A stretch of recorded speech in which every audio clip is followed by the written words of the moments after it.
뱀의 유혹에 넘어가서 선악과를 따먹은 아담과 하와는 하나님 앞에 죄를 짓게 되었습니다. 이제 하나님께서는 뱀과 아담과 하와에게 벌을 내리십니다. 먼저 뱀에 대한 심판을 말씀하십니다. 뱀은 저주를 받아 배로 기어다니며 살아가는 동안 흙을 먹으며 비굴하게 살아가도록 하나님께서 하셨습니다.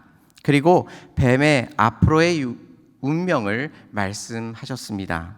오늘 15절 말씀을 같이 읽겠습니다.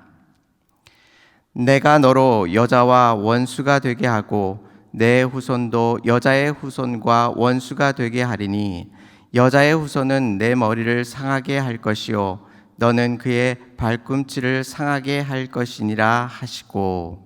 아멘. 여자와 원수가 되게 하시고 그 후손도 원수가 되게 하실 것이라고 말씀하고 계십니다. 이스라엘 족보는 남자를 중심으로 그 대를 이어가게 됩니다. 우리나라의 족보와 마찬가지로 남자에 의해서 족보가 이루어지게 되어 있습니다. 그래서 대표적인 족장들 아브라함과 이삭과 야곱을 이야기하면서 이스라엘 백성을 부를 때에 아브라함과 이삭과 야곱의 하나님의 자손이라고 그렇게 이야기하고 있는 것입니다. 그래서 인류의 모든 사람들은 남자의 후손이 될 수밖에 없습니다. 그런데 이 땅 가운데 유일하게 여자의 후손으로 이 땅 가운데 오신 분이 있으십니다. 바로 예수 그리스도이십니다. 예수님께서는 요셉과 마리아가 동침함으로 예수님께서 태어나신 것이 아니라 동정녀 마리아를 통해서 예수님께서 태어나시게 된 것입니다. 예수님의 태어나심 가운데 남자가 개입되지 않은 것입니다. 그러기에 예수님을 칭할 때에 여자의 후손이라고 칭하고 있는 것입니다. 창세기에서부터 예수 그리스도께서 이 땅 가운데 오심을 예정하시며 죄악으로 죽을 수밖에 없는 우리들 가운데 구원의 길을 열어주시고 우리를 인도해 주시는 놀라운 일을 우리는 창세기로부터 확인할 수 있는 것입니다. 하나님께서 우리를 죄악 가운데 홀로 두지 아니하시고 예수 그리스도를 보내심으로 그 모든 죄악 속에서 구원케 하시며 하나님의 영광스러운 자녀의 자리로 나아가게 하시고 주님을 바라볼 수 있게 하신 이 모든 것이 하나님의 은혜요 우리들에게 베풀어 주신 사랑임을 기억하며 주님을 온전히 바라보시기 바랍니다. 그 여자의 후손이 원수가 되게 하시고 어떻게 하신다고 말씀하셨습니까? 여자의 후손은 뱀의 머리를 상하게 할 것이요 뱀은 여자의 후손의 발꿈치를 상하게 할 것이라고 말씀하고 있습니다. 뱀은 앞에서 말씀드린 것처럼 기어다닐 수밖에 없는 운명을 갖게 되었습니다. 그래서 이 뱀이 여자의 후손을 공격할 때에 몸의 모든 부분을 공격할 수 있는 것이 아니라 그 뱀이 기어다닐 수밖에 없기 때문에 여자의 후손의 발꿈치 밖에는 물 수 없는 것입니다. 즉 발꿈치만 무는 것으로 사람에게 치명적인 상처를 입힐 수 없는 것입니다. 이 발꿈치를 무는 이 일은 예수 그리스도께서 십자가를 지시며 죽으신 그 사건을 상징적으로 나타내 보여주고 있습니다. 사단이 아무리 노력하여 예수 그리스도를 무너뜨리기 위하여 그가 노력한다 할지라도 예수님을 결코 무너뜨리지 못하고 단지 예수님의 발꿈치만을 물 수 있다는 것을 오늘 본문은 우리들에게 말씀해주고 있는 것입니다. 반면에 예수 그리스도께서는 어떻게 하십니까? 여자의 후손은 뱀의 머리를 상하게 할 것이라고 말씀하고 있습니다. 기어다니는 뱀에게 치명적인 약점이 있습니다. 그의 머리가 위로 올라가지 못하기 때문에 기어다닐 수 없기 때문에 예수 그리스도께서 여자의 후손으로서 그 뱀을 발로 짓밟으실 수 있는 것입니다. 즉 사단과 예수님께서 싸우시는 것이 승패를 가르기 위하여 치열하게 싸우는 싸움이 아니라 이미 예수 그리스도께서 넉넉히 이기시는 싸움이라는 것을 우리들에게 보여주고 있는 것입니다. 사단과의 싸움 속에서 넉넉히 이기신 예수 그리스도의 그 승리가 단지 예수 그리스도의 승리만이 아니라 예수 그리스도를 믿고 나아가는 우리들에게도 그 승리를 누릴 수 있게 하여 주시고, 또한 우리가 죄악으로 인하여 더 이상 사탄의 종으로 살아가는 것이 아니라 영광스러운 하나님의 자녀로서 이 땅 가운데 살아갈 수 있도록 하나님께서 우리에게 은혜를 베풀어 주시는 것입니다. 우리 자신을 스스로 바라볼 때는 아담과 하와처럼 어리석고, 또한 아담과 하와가 죄를 짓는 모습을 발견하면서 우리는 이렇게 죄를 짓지 않겠노라 다짐하며 나아가지만, 우리가 하루하루를 살아갈 때마다 시험과 유혹 속에 넘어가는 우리의 자신의 모습을 발견하게 됩니다. 그러나 하나님께서 오늘 우리들에게 말씀해 주십니다.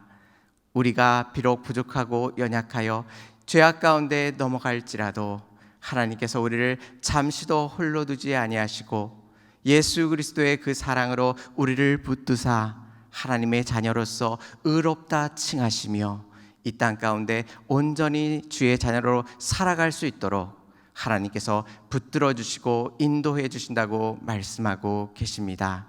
우리의 자신의 연약함을 바라보는 것이 아니라 우리를 붙드시는 전능하신 하나님을 바라보며 오늘도 주님 앞에서 넉넉한 승리를 누리며 온전히 살아가시기 바랍니다.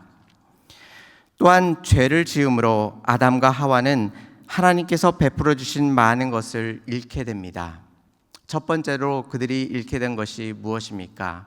하나님께서 여자에게 해산의 고통을 갖게 하셨습니다. 하와는 해산의 고통을 알 수 없었습니다. 왜냐하면 자녀를 에덴 동산에서 낳지 않았기 때문입니다. 그 전에 해산의 고통이 없는 것이 얼마나 큰 축복인지 하와는 다 알지 못했을 것입니다. 그런데 그가 범죄함으로 인하여 하나님께서 여자에게 해산의 고통을 주신 것입니다. 이 일을 통해서 하와는 비로소 알게 됩니다. 그 전에 해산의 고통이 없으므로 그가 자녀를 낳음으로 인하여 고통을 받지 않는 삶을 살아갈 수 있다는 것을 더욱 깊이 그가 알게 된 것입니다. 뿐만 아니라 남자에게는 평생 수고하며 경작하며 살아가도록 하나님께서 그에게 벌을 내리셨습니다. 그런데 우리가 앞에서 창세기를 살펴볼 때에 경작하며 노동하며 그렇게 살아가는 것이 죄가 아니고 징벌이 아님을 우리는 살펴보았습니다. 그 일을 함으로 인하여 하나님께서 주시는 참된 기쁨을 누리며 이 땅 가운데 살아갈 수 있도록 하나님께서 이 땅의 모든 만물을 허락하시고 또한 경작하며 하나님 앞에 기쁨과 감사 속에 살아갈 수 있도록 아담에게 그렇게 은혜를 베풀어 주신 것입니다. 그런데 이제 아담이 죄를 지음으로 인하여 땅이 그 많은 소산을 아담에게 주는 것이 아니라 가시덤불과 엉겅퀴를 통해서 땅이 더 이상 풍성한 소산을 배출하지 못하도록 만든 것입니다. 열심히 경작하지만 에덴 동산에 있을 때는 자그마한 노력으로 인하여 많은 수확물을 거둠으로 인하여 먹을 것을 걱정하지 않아도 되었고, 노동으로 인하여 그가 수고함으로 힘들어하거나 괴로워하지 않아도 기쁨과 감사 속에 적은 노동만 감당하여도 넉넉히 먹을 풍성한 양식을 하나님께서 그에게 허락해 주셨던 것입니다. 그런데 그가 죄를 지음으로 인하여 더 이상 땅이 그렇게 풍성한 수확물을 아담에게 허락하지 않은 것입니다. 그가 많은 노력 속에, 고통 속에, 어려움 속에 경작해야만 비로소 그가 먹을 것을 얻을 수 있도록 그렇게 하나님께서 만드신 것입니다. 그런데 우리가 이 본문을 살펴보면서 깊이 깨닫는 것이 있습니다. 아담과 하와가 이 놀라운 은혜와 사랑을 그 전에 깊이 깨닫고 감사했다면 이 뱀의 유혹에 넘어가지 않았을 것입니다.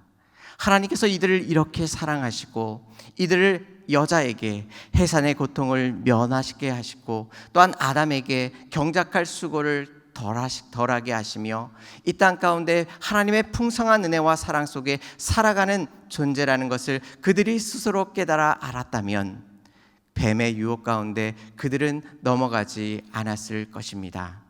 이 말씀을 통하여 우리 자신을 한번 돌아보기를 원합니다. 하나님께서 우리들에게 이미 허락하신 많은 은혜와 복이 있습니다. 그런데 우리는 어느 순간부터 그것이 당연한 것으로 여기고 있습니다. 때로는 내가 하나님을 온전히 믿어드리기에 이것을 받는 것이 합당하다라고 스스로 생각하고 있습니다. 그런데 오늘 본문은 우리에게 허락하신 놀라운 은혜와 사랑이 우리의 삶 가운데 넘쳐 흐르고 있음을 우리들에게 말씀해 주고 있습니다. 우리가 어떠함으로 하나님께서 우리에게 은혜를 베풀어 주시는 것이 아니라 하나님의 무조건적인 사랑을 통하여 우리에게 수많은 복과 은혜로 지금 이 시간 우리들의 삶 가운데 가득 채워주고 계십니다. 우리는 혹시 뱀의 유혹에 빠져 불평불만하며 이미 베풀어 주신 하나님의 은혜를 잊어버리고 그렇게 살아가고 있지는 않으십니까? 오늘 본문을 통해 이미 우리에게 허락하신 충만하신 풍성하신 하나님의 은혜를 돌아보시며 하나님 앞에 감사를 온전히 올려드리기를 바랍니다. 뿐만 아니라 하나님께서 아담과 하와에게 허락하신 것이 있었습니다. 그 대표적인 것이 생명나무였습니다. 그런데 어떻게 사람들은 선악과만을 바라보며 왜 하나님께서는 선악과를 주심으로 인간을 그렇게 타락하게 만드시고 고통에 빠뜨리셨냐고 불평불만만을 합니다. 그런데 하나님께서 선악과와 동시에 무엇을 주셨습니까? 생명나무를 아담과 하와에게 주셨습니다. 그 열매를 먹으면 영원히 하나님께서 주신 복을 누리며 영원히 살 수 있는 놀라운 복을 아담과 하와에게 허락해 주셨던 것입니다. 우리는 창세기 본문을 읽으며 하나님께서 이렇게 천지 만물을 만드실 뿐만 아니라 이 많은 것들을 아담과 하와에게 허락해 주셨음에도 불구하고 우리는 그것들을 온전히 깨닫지 못하고 우리가 갖지 못하는 것이기에 소홀히 넘겨버린 일들도 있습니다. 다시 한번 창세기를 읽으면서 하나님께서 아담과 이브에게 허락하신 놀라운 은혜와 사랑을 기억하며 우리에게 허락하신 은혜 또한 크고 놀라운 것임을 깨달으며 주님 앞에 나아가시기를 바랍니다. 마지막으로 하나님께서 아담과 하와를 쫓으실 때 그냥 보내신 것이 아니었습니다. 오늘 본문 21절 말씀을 같이 읽겠습니다. 여호와 하나님이 아담과 그의 아내를 위하여 가죽옷을 지어 입히시니라. 아멘. 하나님께서 손수 동물을 잡으시고 그 가죽옷을 만드셔서 아담과 하와에게 입히셨습니다. 그런데 지금 우리가 한번 생각해 볼 수 있는 일이 있습니다. 하나님께서 이 가죽옷을 만드실 때에 하나님의 심정이 어떠셨을까요? 한번 깊이 생각해 보신 적이 있으십니까? 앞에서 말씀드린 것처럼 하나님께서 아담과 하와를 너무나도 사랑하셔서 그에게 풍성한 이런 놀라운 것들을 허락하시며 복을 허락하셨음에도 불구하고, 그렇게 사랑해 주셨음에도 불구하고 아담과 하와는 하나님을 등지며 죄의 유혹 속에 빠져 하나님을 배신하며 죄를 짓게 된 것입니다. 그런데 가슴 아파하는 그 하나님의 마음 속에서 또한 그 마음을 품으시고 지금 하나님께서는 아담과 하와를 위하여 친히 그 가죽옷을 지어 베풀어 주고 계십니다. 부끄러움 속에 어찌할 줄을 몰라 이리 뛰고 저리 뛰고 있는 아담과 하와를 불쌍히 여겨 주셔서 이 가죽옷을 입혀 주신 것입니다. 마찬가지로 하나님께서 지금 아담과 하와의 부끄러운 모습을 가리워 주신 것처럼 우리 자신의 가운데 있는 부끄러운 모습 또한 예수 그리스도의 그 보혈의 피로 우리의 부끄러운 모습을 가리워 주시며 그 거룩하신 하나님 앞에 나아갈 수 있는 영광을 우리들 가운데 허락해 주고 계신 것입니다. 오늘 본문을 통해 우리가 부족하고 날마다 죄를 짓고 있는 우리들이지만 하나님께서 그 부끄러운 모습을 가리워 주시며 또한 그 가리워 주시는 모습 가운데 하나님께서 그 우리의 못난 모습을 두 품에 안아 주시며 인도해 주시는 이 하나님의 놀라우신 은혜를 다시 한번 생각하시면서 오늘 하루 살아가실 때에 이미 허락해 주신 하나님의 놀라우신 은혜를 다시 한번 기억하시고 부끄러움을 가리워 주시며 이 땅 가운데 하나님 앞에서 당당히 의롭게 살아갈 수 있도록 우리를 의롭다 칭하시며 하나님의 자녀 삼아 주신 이 하나님의 놀라우신 은혜를 기억하며 오늘 하루도 감사와 기쁨 속에 온전히 살아가실 수 있는 저와 성도님들이 되시기를 주님의 이름으로 축원합니다.